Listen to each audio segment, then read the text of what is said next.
I teach English at a private school now. Small classes, motivated students, good pay. But 2 years ago, I taught AP Literature at Westbridge High. Public school in Northern Virginia, about 1,800 kids. Good school, actually ranked in top 50 in the state. Had a strong AP program, honors tracks, gifted classes. I love that job, love my students. Then the school board decided to eliminate all of it. Every advanced class, every honors section, every AP course. Gone in the name of equity. Within 1 year, school rankings collapsed. Dropped from 48th to 312th out of 450 Virginia high schools. Test scores tanked, teachers quit, families fled. I was one of those teachers who left. Couldn't watch what they were doing to those kids. Let me tell you how it happened. 2 years back, I'm in my 10th year teaching. Started at Westbridge right out of grad school, age 26. Worked my way up, earned my AP certification. Teaching AP Lit and Honors English 11. Love both classes, especially AP. Those kids are hungry to learn. We're reading Faulkner, Morrison, Shakespeare. Real discussions, deep analysis, college-level work. My AP pass rate is 94%, well above state average. Students are getting college credit, saving money. Some of them are brilliant, headed to top universities. I've got kids going to UVA, William and Mary, Georgetown. One girl got into Yale, credited my class in her essay. Made me proud, you know? This is why you teach. School's doing well overall. We're ranked 48th in state, solid reputation. Good mix of students, diverse community. Strong sport programs, decent arts. Not perfect, but functional. Advanced classes are full, waiting lists even.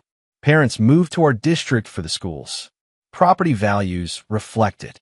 Then November, school board elections happen. 3 new members win seats. All running on equity platforms. Achievement gaps need addressing. All students deserve excellent education. Sounds good on paper, right? Who's against equity? New board is sworn in December. President is this woman, Dr. Patricia Brennan. She's 52, has a doctorate in education policy, but never taught a day in her life. Career in nonprofit work, DEI consulting. First board meeting, she's outlining priorities. We need to examine structures that perpetuate inequality. Advanced classes create a 2-tiered system. Some students get excellent education, others get leftovers. I'm watching this online, feeling uneasy. What's she getting at? January, board announces an equity audit. Consultants come in, analyze everything. Demographics of advanced classes, test scores, discipline data. They're looking at racial composition. Turns out our AP classes are about 60% white, 30% Asian, 10% other. School overall is 40% white, 25% Asian, 20% Hispanic, 15% Black. So, yeah, advanced classes don't perfectly mirror the school. Consultants' present findings in February. Advanced placement perpetuates segregation. Honors classes concentrate resources on privileged students. Gifted programs lack diversity. Recommend eliminating all advanced classes. Heterogeneous grouping for equity. Basically, put everyone in the same classes. No more AP, no more honors, no more gifted. One level for all students. I'm sitting in that board meeting, can't believe this. Raise my hand during public comment. Explain I teach AP Lit, have for 6 years. These classes serve students who want to be challenged. My students are diverse, work incredibly hard. Eliminating AP hurts them, doesn't help anyone else. Dr. Brennan responds, that's the equity myth. You think advanced students need special treatment. Research shows all students benefit from high expectations. I try again. I have high expectations for all my students. But AP curriculum is college-level work. Not every 10th grader is ready for that. Brennan, that's deficit thinking. You're assuming some students can't handle rigor. I'm frustrated. I'm saying students develop at different rates. Some need more support. Some need more challenge. Differentiation serves everyone. Brennan cuts me off. We've heard from the teachers' union. Time for other voices. Over next month, parents start showing up to board meetings. Lots of them angry and scared. Parent of a gifted kid Woman named Rachel Morrison. My son is in 8th grade, testing at 12th grade level in math. He needs advanced classes or he'll be bored to tears. Brennan. Boredom isn't a crisis. Your son can help other students learn. Peer teaching benefits everyone. Another parent, father of an AP student. My daughter's taking 5 AP classes straight A's. She's earned college credit, saving us thousands. You're taking that away? Brennan. AP classes favor students with resources, private tutors, test prep, advantages. We're leveling the playing field. Parent. By lowering the ceiling instead of raising the floor. Brennan. By eliminating artificial hierarchies. Meetings get heated, shouting matches. Board doesn't budge. Vote is 5-2. Effective next school year, all advanced classes eliminated. No AP, no honors, nothing. Every class is standard level. Teachers expected to differentiate within heterogeneous groups. Superintendent, guy named Kenneth Walsh, he's 58, tries to push back privately. Tells the board this is a mistake. They threaten to fire him if he doesn't implement it. He backs down, needs the paycheck. Principal David Reeves, he's 49. Same thing, knows it's wrong but won't fight. Not my call, it's board policy. So it's happening whether we like it or not. Spring semester, I'm teaching my last AP classes. Tell my students what's coming. They're devastated. One girl, junior named Sophie, she's crying. I've been planning my schedule around AP classes. Need them for college applications. I don't have good answers for her. Maybe take classes at community college? Online AP if your parents can afford it? Feels inadequate. I'm watching their futures narrow. End of school year, teachers are quitting. Sarah, math teacher, she's 42, taught here 15 years. I can't teach calculus and pre-algebra in the same room. It's pedagogically insane. Thomas, history teacher, age 39. AP US history is my passion. I'm not teaching watered-down history to everyone. Jennifer, science teacher, age 44. AP chemistry requires labs, equipment, focus. Can't do that with 30 students at different levels. By June, 40% of teachers resign. That's 30 teachers out of 75. Experienced teachers, good ones. Schools scrambling to replace them. Ends up hiring a bunch of first-year teachers. Nice people, inexperienced, overwhelmed. August, new school year starts. I'm back, decided to give it 1 year. See if it's as bad as I think. Spoiler, it's worse. My AP Lit class is gone. Now I teach English 12 to everyone. Class size jumped from 22 to 34 students. Range of abilities is massive. Got kids reading at college level. Got kids reading at middle school level. Supposed to differentiate for all of them. First week, I assign Invisible Man by Ralph Ellison. College level text, challenging themes. Half the class is engaged, discussing brilliantly. Other half is completely lost, can't follow it. I'm trying to scaffold, provide supports. But the advanced kids are bored with the basics. The struggling kids are overwhelmed by the complexity. Nobody's getting what they need. September, reality sets in. Kids who were in AP classes are miserable. Alex, senior, was in my AP Lit last year. Straight A student, headed to UVA hopefully. Comes to me after class. This is a waste of time. We spent 40 minutes reviewing basic grammar. I learned that in 8th grade. I sympathize, but what can I do?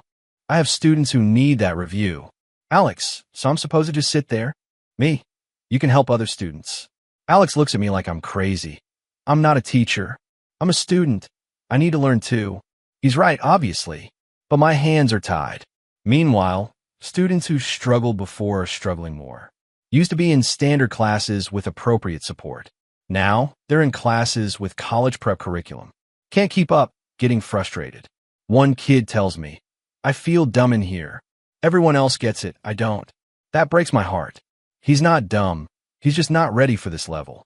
Used to have classes suited to his needs. Now he's drowning. October, first quarter grades come out. Disaster across the board. Advanced students getting A's, but not learning anything new. Average students treading water. Struggling students failing at higher rates. Parents are furious. flooding the principal's office. Reeves sends out an email defending the policy. Equity requires patience. Results will take time. But what about the kids suffering now? What about the seniors applying to college? They don't have time. November, SAT and ACT scores come back. School average drops significantly. Used to be about 1240 SAT average. This year, 1150. 90-point drop in 1 year. That's catastrophic. College Board data shows our AP participation, 0. Used to send 400 students to AP exams. Now we send none because we don't offer AP. Guidance counselors are panicking. College applications are weaker across the board. No AP classes to show rigor. No weighted GPA anymore. Everyone's on same scale. Kids competing with students from other schools who took 8 AP classes. Our kids took 0 not by choice. December, more teachers quit mid-year. Can't take it anymore. Schools hiring substitutes, anyone with a degree. Quality plummeting. I'm applying to private schools. Get an offer from a small prep school nearby. Smaller classes, AP program, kids want to learn. Accepts it, giving notice in January. Feel guilty leaving, but I can't stay. Can't watch this anymore. January, I'm teaching my last semester. Students who know I'm leaving are upset. You're abandoning us. I try to explain, I can't teach like this. You deserve better, but I can't give it to you here. Some understand, some don't. Rachel Morrison, the parent from board meetings. She's organizing a recall petition. Needs signatures to force a special election. Remove board members who voted for this. I sign it, so do most teachers. Petition gets enough signatures by February. Special election scheduled for May. March, state test scores come back. Standards of learning exams, Virginia's standardized tests. Every subject, every grade level. Results are brutal. Pass rates drop 15 to 20% across the board. English, down from 89% to 71%. Math, down from 85% to 68%. Science, down from 87% to 70%. This is catastrophic. Superintendent Walsh tries to spin it. Temporary dip as we adjust to new model. But parents aren't buying it. Neither is the state. April, state rankings come out. These are published annually, rank all Virginia high schools. Based on test scores, graduation rates, college readiness. Westbridge has been hovering around 48th for years. This year, 312th. Out of 450 high schools. We dropped 264 spots in 1 year. Local news picks it up. Westbridge High School rankings collapse following equity changes. Story goes viral, national attention. Conservative outlets. Woke school board destroys successful school. Progressive outlets. Complex factors behind school struggles. But on the ground, we know exactly what happened. Eliminated advanced classes, school collapsed. Direct cause and effect. May, special election happens. All 5 board members who voted for this are on the ballot. 4 of them lose, including Dr. Brennan. Only 1 survives, barely. New board members run on Restore Excellence. Win in landslides. Superintendent Walsh resigns, he's fired. Principal Reeves reassigned to Central. Office. New leadership, but damage is done. June, school year ends. I'm already gone. Started at private school in April. Westbridge holds graduation. Fewer college scholarships than previous years. Fewer acceptances to competitive schools. These seniors paid the price for an experiment. Today, 2 years later, I'm teaching AP Lit again at the private school. Love it, back to doing what I do best. Challenging students, deep discussions. My AP pass rate is 96%, kids are thriving. Meanwhile, Westbridge is trying to recover. New board reinstated advanced classes immediately. But it takes time to rebuild. Teachers who left aren't coming back. Students who transferred to private schools aren't returning. Families who moved out of district aren't moving back. Property values in that area dropped 15% during this. Starting to recover, but slowly. Current ranking, 180th. Better than 312th, but nowhere near where they were. Takes years to rebuild reputation. I still have former students reach out. Sophie, the girl who cried when AP was eliminated. She's at community college now. Couldn't get into UVA without AP classes on transcript. I had the grades, but so did everyone else. I needed something to stand out, didn't have it. Alex, the kid who was bored in my class, got into UVA but without AP credit, paying for classes he could have tested out of. That policy cost me $15,000 in college credits. Other kids just disengaged entirely. Stopped trying, why bother? Some dropped out, some barely graduated. Casualties of an ideology that sounded good, but ignored reality. Dr. Brennan, the board president who started this. She's writing a book apparently. Equity in Education. Challenging white supremacy in schools. No mention of Westbridge's collapse.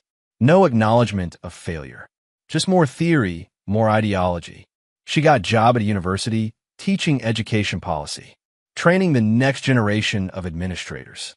Scares me honestly. The other board members who voted for this. Most disappeared from public life. Ones on social media, claiming they were ahead of their time. People weren't ready for real equity. Never admitting it was wrong. Never apologizing to the students they hurt. Because that's the thing about ideology. When reality contradicts it, double down. Blame resistance, blame implementation, blame anything. Just don't admit the idea itself was flawed. But I saw the reality. I taught those classes. Watched advanced students waste a year. Watched struggling students fail harder. Watched average students tread water. Nobody benefited, everyone suffered. Equity isn't lowering the ceiling. It's raising the floor while keeping the ceiling high. You help struggling students catch up, while letting advanced students soar. That's actual equity. What Westbridge did was equality of outcome. Make everyone the same by limiting everyone. Sounds fair until you realize you're not elevating anyone, just preventing elevation. Sometimes I wonder what I could have done differently. Should I have fought harder? Organized more resistance? But I was one teacher, against a board with power and ideology. They weren't going to listen. Sometimes I feel guilty for leaving, but I couldn't stay and watch. Couldn't be part of what they were doing. My mental health was suffering. Had to choose myself. Now I teach at a private school, where we still have advanced classes, still challenge students appropriately, still prepare them for college. And I'm reminded every day why those programs matter. Not because some kids are better than others, but because students develop differently, have different needs, different readiness levels.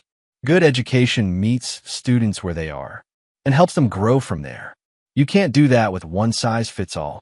School board eliminated all advanced classes for equity. State rankings collapsed in 1 year, from 48th to 312th. Thousands of students affected. College dreams altered. Futures narrowed. All because ideology trumped reality, and nobody in power was willing to admit they were wrong. I ran into Kenneth Walsh last month, the superintendent who got forced out. He's working at a private consulting firm now, helping other districts avoid what happened to us. I tried to warn them, he tells me over coffee. Showed them data, research, everything. Board didn't care, they had an agenda.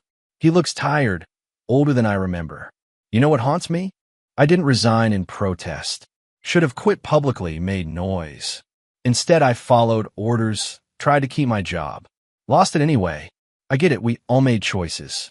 Some of us left, some stayed, some complied. Nobody's hands are totally clean, except maybe the kids. They didn't choose any of this. Got caught in an ideological experiment. Paid the price with their education. Rachel Morrison, the parent who led the recall. She's now on the school board herself. Ran in the next regular election, won easily. Someone has to make sure this never happens again. She pushed through policy changes. Board can't eliminate programs without community input now. Has to show evidence that changes will work. Can't just implement ideology without data. Watching her at board meetings, she's fierce. Won't let anyone forget what happened. We destroyed a good school, she says publicly. Hurt thousands of kids in the name of equity. Real equity means opportunity for everyone, not limiting everyone to the lowest common denominator. Some people call her a right-wing activist now. She's not. She's just a mom who watched her kids suffer. Funny how wanting your kid challenged makes you political. That's where we are now. Everything's a culture war. The private school where I teach, tuition's $28,000 a year. That's not accessible to most families. I think about that a lot. Kids whose parents can afford it get advanced classes. Kids whose parents can't are stuck in systems like Westbridge became. That's not equity either. Real solution isn't eliminating advanced classes. It's making them accessible to everyone who's ready. Free tutoring, support programs, outreach. Identify talented kids early regardless of background. Prepare them, support them, challenge them. That's hard work, takes resources, takes commitment. Easier to just eliminate the programs. Call it equity, move on. But easier isn't better. And the kids know it. I heard from Jennifer, the science teacher who quit. She's teaching at a different public school now. They still have AP, still have honors, still serve students at different levels. It's what good schools do, she tells me. Meet kids where they are, push them forward, not drag everyone to the middle. She's happy there, doing good work, but she misses some of her old Westbridge students. Had a girl who would have been a fantastic doctor, brilliant in chemistry, passionate about medicine. Year without AP chemistry hurt her college apps. She's at a state school now instead of Hopkins. Still going to be a doctor probably, but harder path. One student, one dream delayed. Multiply that by hundreds. That's the real cost. Not just rankings, not just statistics. Actual kids with actual futures. Altered by people who thought they knew better. Thomas, the history teacher, he left education entirely. Couldn't find another teaching job that felt right. Works in corporate training. Now, makes more money. I loved teaching, he says when I see him. Loved watching kids discover history, make connections. But I can't work in a system that doesn't value expertise. Doesn't trust teachers to know what students need. That's the other cost nobody talks about. Good teachers leaving the profession. Not because of pay, not because of students. Because administrators with degrees and no classroom experience make decisions that contradict everything we know works. Then blame us when it fails.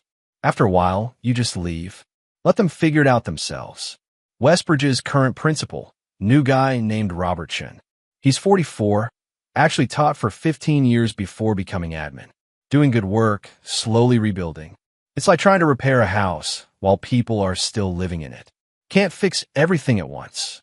Every decision affects current students. He brought back AP classes, but enrollment's lower than before. Kids don't trust it yet. Parents are skeptical. Will they eliminate it again next time the board changes?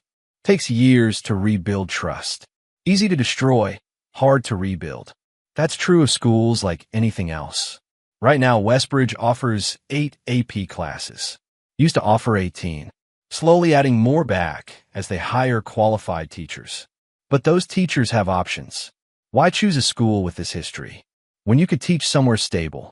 Last month, I got an email from Sophie, the girl who cried when AP was eliminated.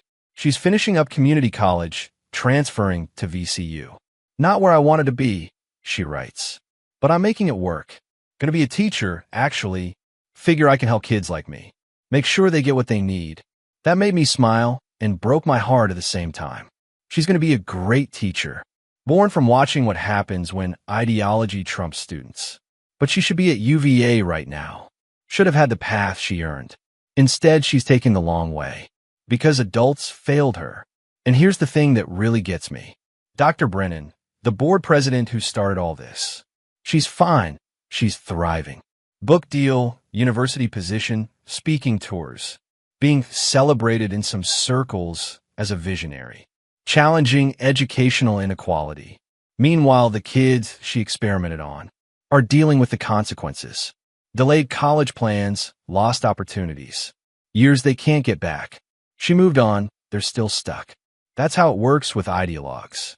They implement their theories, then leave. Never stick around to see the wreckage. Never apologize to the people they hurt. Just move on to the next crusade. Sometimes parents ask me, should we move to this district? School's any good? I tell them the truth. Better than it was 2 years ago. Worse than it was 3 years ago. Improving but slowly. Then I tell them what happened. Watch their faces change. That really happened? They eliminated all advanced classes. What were they thinking? I don't have a good answer to that. What were they thinking? That all students are the same?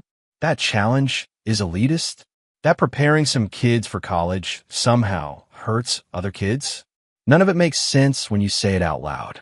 But when you wrap it in the language of equity, when you make it about justice and fairness, people go along with it, even when it contradicts common sense, even when teachers are screaming it won't work.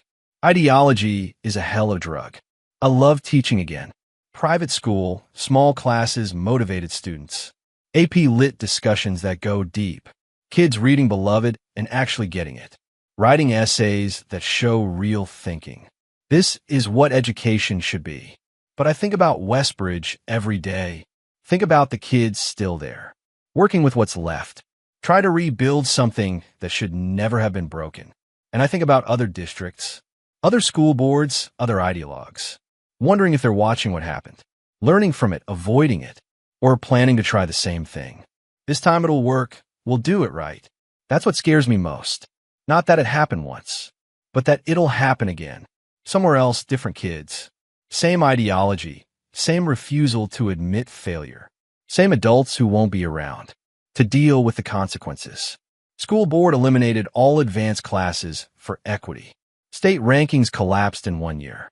And 2 years later, we're still picking up the pieces, still counting the cost, still watching kids navigate the mess that adults made in the name of fairness.